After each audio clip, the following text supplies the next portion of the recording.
problema ako. Ang sakit ng ngipin ko. Hindi ko pa alam paano papaliwanag to in Spanish. Kung pupunta kayo dito, pagawa na yung ngipin nyo. Para pag kailangan mo na marunong ka na mag-Spanish.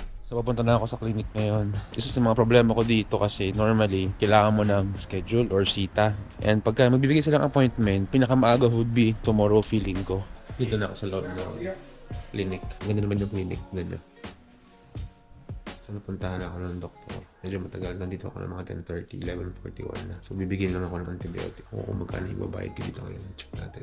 On the day that you will come, we will give you the paper with which how much it will cost and everything. You know? But right now, I don't have to. Right now, no, you don't need. I'd like to know how much right now. Yes. Por favor. So, I can prepare. Okay, you.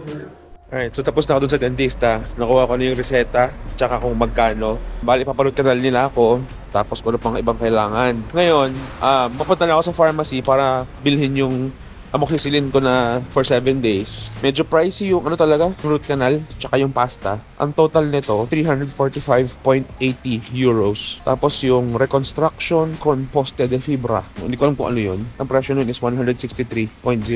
Ang mahal nun, sobra. Magkano yun? 30k, I think. Pero, wala akong binayad today. Wala akong binayaran para makakuha ng reseta. Yung first time na nagpunta ako doon, check up nila ako, pinastahan yung isang crack. Wala na akong binayaran. Pero itong mga literal na operasyon, talagang mahal yung bayad. Copia, ticket. Ano?